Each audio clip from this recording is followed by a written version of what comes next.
7 men, one prison, and one stretch of Louisiana ground with a darker reputation than almost any place in America. But what connects these men isn't the crimes that put them behind bars. It's what happened to them after the gates closed. From an outlaw who shot his way out during a prison baseball game to 31 inmates who crippled their own bodies just to be heard, these 7 stories all come out of the place America once called its bloodiest prison. Stay until the end, because the last man on this list is the only one who ever really beat it.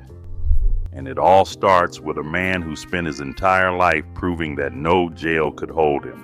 By 1933, Charlie Frazier had used so many names that authorities were never completely sure who they actually had in custody. His real name was reportedly Eldridge Robertson, but almost nobody ever used it. Frazier came up in the Depression era outlaw world, but what set him apart wasn't the way he robbed, it was the way he escaped. In one Louisiana jail, guards reportedly discovered he had sawed almost all the way through his cell lock with a razor blade, hiding the cut with soap, and was just 1/8 of an inch from freedom when they caught it. In April of 1933, Frazier was sentenced for robbery and attempted murder, and within 30 minutes of the verdict, he was reportedly on his way to Angola. He wouldn't stay long. On September 10th, just 5 months in, a baseball game was underway at a camp inside the prison, with Frazier and 11 other inmates watching from the sidelines. Then, without warning, gunfire erupted. According to the prison's own museum records, 2 employees and 1 convict guard were dead by the end of it, and Frazier and the group got away clean. At the time, Angola sat on 18,000 acres of former plantation land, larger than the island of Manhattan, with the Mississippi River wrapped around 3 sides. There were barely any walls, because the state believed the swamps would stop anybody who tried to run. Frazier proved them wrong, and in response, Angola built its first maximum security unit, a block of cells known as the Red Hat, where standing orders were reportedly to shoot any man who took off his red painted hat. Frazier himself was recaptured 3 weeks later and shipped off to Texas, where he reportedly carved a bar of soap into the shape of a gun and tried to walk out the front gate with 2 guards as hostages. When Texas finally sent him back to Louisiana, the governor allegedly warned that he was the toughest man in the entire Texas penitentiary. According to the legend, Angola's answer was to weld his cell door shut with him still inside, sealed in for 7 years until they cut him out to die. Prison historians dispute that story, and records suggest he simply went back on the work line, but the legend stuck anyway. Frazier's final bid for a pardon was rejected in 1959, and that July, he was moved to a hospital in New Orleans, an old man reportedly strapped to a bed and still asking the doctors to treat him. He died 2 days later. Charlie Frazier spent his life trying to break out of Angola, and he paid for it until the day he died. But 66 years later, 6 more men tried to do the exact same thing, and their escape plan ended in one of the darkest nights the prison has ever seen. On the night of December 28, 1999, 6 men walked into Angola's education building carrying weapons they had reportedly made themselves.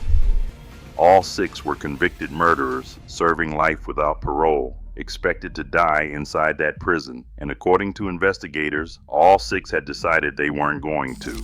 Their plan was to grab a set of keys, take a vehicle through the secure Sally Port, and keep driving all the way to Canada. Classes were running that evening, which meant officers were inside without backup, and one of them was a 49-year-old captain named David Knaps. The group attacked and took 3 officers hostage, including Sergeant Redia Walker, who reportedly reached her alarm before she was seized, and all 3 were held at knife point inside a classroom. Then the inmates ordered Knaps to hand over his keys. He refused.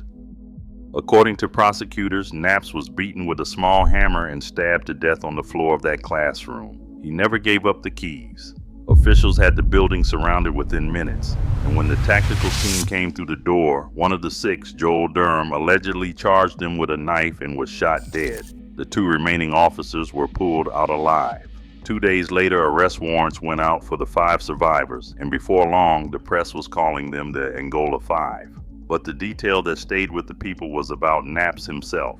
His father, 5 of his siblings, 2 of his children, and his fiancée were all reportedly current or former Angola staff, and he was the first officer killed at the prison in 27 years. The trials dragged on for 2 decades. Jeffrey Clark and David Brown were sentenced to death, while the other 3 received new life sentences. Then everything changed when a judge overturned Brown's death sentence in 2014 after finding that prosecutors had withheld a statement claiming only 2 of the men actually killed Naps. Jeffrey Clark and David Brown remain on Angola's death row to this day. The Angola 5 became killers behind bars. But the next man on this list was already one of the most dangerous men in Louisiana long before he ever saw the front gates. And for months, nobody even knew he existed. Daniel Blank seemed like the kind of man nobody would ever look at twice. He worked as a mechanic in Paulina, Louisiana, in a stretch of small river towns known as the River Parishes, where a man who fixes engines for a living doesn't register as a threat to anybody. But between October of 1996 and May of 1997, investigators say that quiet mechanic killed 6 people. The victims were 41-year-old Victor Rossi, 58-year-old Barbara Bourgeois, 76-year-old Sam Arcuri, 69-year-old Luella Arcuri, 71-year-old Lillian Philippe, and 55-year-old Joan Brock. Most were elderly, all were killed inside their own homes, and 2 more people were attacked and managed to survive. For a long time, nobody realized the cases were connected. There was no signature and no message left behind, and the killings were spread across 4 towns and 4 jurisdictions, so nobody was looking at them as one case at all. Eventually, law enforcement formed a tri-parish task, and one name started coming up. Investigators reportedly noticed that Blank had worked for 3 of the victims and lived next door to a 4th. And according to family members, he had suddenly started showing up with new motorcycles and cash his wages couldn't explain. The motive turned out to be almost painfully ordinary. According to authorities, Blank needed cash for the casino, so he went into houses, and 6 people who happened to be home died for it. Then came the breakthrough. By late 1997, Blank had moved to Onalaska, Texas, and investigators sat him down there for a videotaped interrogation that stretched on for 12 hours. According to detectives, he denied everything for nearly 6 hours, then finally broke down crying after a polygraph and confessed to all 6 murders and 2 attempted murders, with reportedly no forensic evidence tying him to a single scene. That confession became the entire case. Blank later recanted, and in December of 1998, while being brought into the courthouse, he reportedly broke out a second-floor restroom window and leaped to the ground below. He was free for less than a minute. It didn't change anything. On December 9th, 1999, Blank was convicted and sentenced to death for the killing of Lillian Philippe, and the press gave him a nickname he reportedly never used: the River Parishes serial killer. Daniel Blank has now spent more than 25 years on Angola's death row, and he is still there today. But as bad as 25 years sounds, it doesn't even compare to the next 2 men who spent longer locked in a single cell than anyone in American history, and who many people believe should never have been there at all. In April of 1972, a 23-year-old corrections officer named Brent Miller was found dead in an empty dormitory at Angola, stabbed with a sharpened lawnmower blade and a handmade prison knife. Reports put the number of wounds above 30. 2 inmates, Albert Woodfox and Herman Wallace, were convicted of killing him, and what happened to them next would make headlines around the world. At the time, Angola was reportedly one of the most violent prisons in America, with its own magazine recording 82 stabbings in 1971 alone, and the number soon climbing into the triple digits. There were fewer than 300 officers watching thousands of men, and inmates described it as a lawless place where nobody official was coming to help you. Woodfox and Wallace were both inside for robbery, serving 50 years, and both had done something almost unthinkable for a southern prison in 1972. They had started a Black Panther Party chapter inside it, reportedly organizing work strikes and campaigning openly against the segregation and the violence. When Miller's body was found, Woodfox was reportedly taken straight to a punishment block, the men called the dungeon, accused before the investigation had barely begun. Both men were convicted, and Angola placed them in cells measuring 6 feet by 9. Woodfox would stay in that isolation for roughly 43 years, and Wallace for 41, widely considered the longest solitary confinement in American history. A third man, Robert King, served 29 years for a separate killing, and supporters began calling them the Angola Three. Both men maintained their innocence for over 4 decades, and the case had problems from the beginning. It reportedly rested on a paid informant who was pardoned after testifying. No physical evidence ever tied either man to the killing, and even Brent Miller's own widow reportedly came to doubt the convictions. Herman Wallace's conviction was finally thrown out in 2013. He was released, and he died of liver cancer just 3 days later. Albert Woodfox took a plea to manslaughter in 2016 and walked out on his 69th birthday after 45 years. He died in 2022. To this day, the murder of Brent Miller has never been solved to anyone's satisfaction. Woodfox and Wallace spent 4 decades fighting Angola through the courts, but 20 years before them, 31 men decided they couldn't wait that long. And what they did to make the world listen is almost too painful to imagine. By 1951, the men inside Angola had reportedly run out of ways to be heard. The field work was brutal. Corporal punishment was routine. Staff abuse was allegedly constant, and refusing to work reportedly meant being beaten and then working anyway. So 31 men found the one thing the prison couldn't ignore. They took razor blades and they cut their own Achilles tendons. Every one of them reportedly did it deliberately, knowing it would cripple them. That was the point. A man with a severed heel string cannot be marched into a field, and that meant the prison had lost the only thing it actually wanted from him. By that May, the number had reportedly grown to around 55 men. This time, somebody finally listened. The story ran nationally. Governor Earl Long sent an investigative committee into the prison. The legislature allocated roughly $8 million in reforms, and corporal punishment was formally abolished at Angola. 31 men had destroyed their own bodies, and it worked, but the change didn't hold. And within 15 years, the prison's own magazine was reportedly calling Angola the bloodiest prison in the South all over again. Those 31 men destroyed their own bodies just to change the prison that held them. But the next man on this list earned his cell by doing something so cold-blooded that an entire Louisiana parish has never forgotten his name.